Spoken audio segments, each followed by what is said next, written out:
Hello বন্ধুরা, অনেক দিন ধরে কচু খাবো বলে খুবই খুবই ইচ্ছে করছে। বাড়িওয়ালাদের প্রত্যেকদিন নিয়ে যায়, কিন্তু আমি প্রত্যেকদিন নয়, নিয়ে যায় তবেও। আর আমি খাবো খাবো বলে খুবই ইচ্ছে করে, খেতে পারি না, টাইম তেমন হয়ে ওঠে না। তাই বাড়ির পিছনে হয়েছে বঁটি নিয়ে সোজা চলে এসেছে কচু বাগানে। কচু বাগানটা দেখে খুব লাগছে, খুব ভালো লাগছে, তবেও ভয় করছে যদি কোনো চুলকায়, তাই আনতে আসতাম না। তাই আজকে সময় হয়েছে, চলে এসে তেমন কোনো তরকারি নেই, তাই চলে এসেছে কচু খেতে। আজকে খুব ইচ্ছে, তা বটি নিয়ে চলে এসেছে কচু।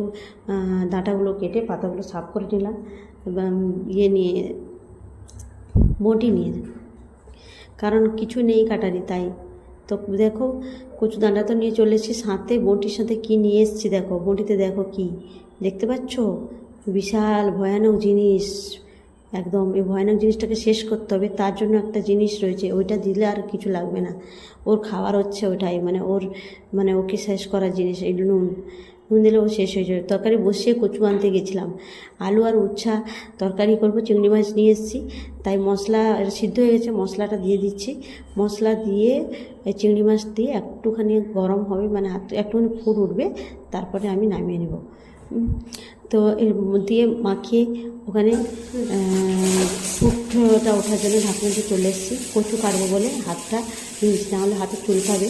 তাই তোমাদের দাদাভাই বেঁধে দিচ্ছে হাতে প্লাস্টিকটা, যাতে না চুলকায় বা কষ না ধরে, তার জন্য। তো তার জন্য ওকে বেঁধে নিয়ে তরকারিটা হয়ে গেছে, তাই নামিয়ে নিচ্ছি। নামিয়েই কচু কাটতে যাব। তা কচু কাটতেও যেমন ভয়, খেতে তো কেমন হবে জানি না, ভয়ে ভয়ে আনলাম কচুটা, তবে জানি না কেমন হবে। তো দেখো বসে গেলাম কচু কাটতে। কচু এই প্রথমেই কচু কাটছি, বা প্রথমেই কচু নিজের হাতে রান্না করে খাবো, তো কেমন হবে তা জানি না, দেখি কেমন হয়। কচুটা কেটে নেই পুরো, ভিডিওটা অনেক বড় হয়ে যাচ্ছে, তবে তোমরা স্কিপ করো না কেউ, একটু সাপোর্ট করে দেখো। কচুটা কাটছি, দেখো কত সুন্দর কাটতে হয়েছে।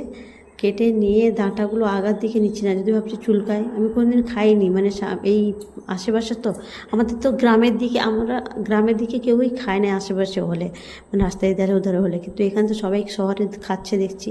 তো কচু কাটা হয়ে গেছে, এবারে সিদ্ধ করব। ধুয়ে নিয়ে ওটাকে সিদ্ধ করার জন্য কড়াইতে দিয়ে দিলাম, তাতে একটু হালকা লবণ দেব, আর দেব হালকা কালার হওয়ার জন্য একটু হলুদ দিয়ে ঢাকনা দিয়ে সিদ্ধ হতে দেব। ততক্ষণে একটু সিদ্ধ করে একটু বসেছিলাম, অনেকটা ক্ষণ লাগে সিদ্ধ হতে, ভালো করে সিদ্ধ না হলেও খেতে ভালো হয় না। অবশ্য চুলকানোর জন্য, যদি না চুলকায় তাই জলটা নিগড়ে নিচ্ছি, পুরো একদম খুন্তিতে চেপে চেপে নিগড়ে নিচ্ছি। আর এটা তো নিরামিষ হবে, তাই নিরামিষ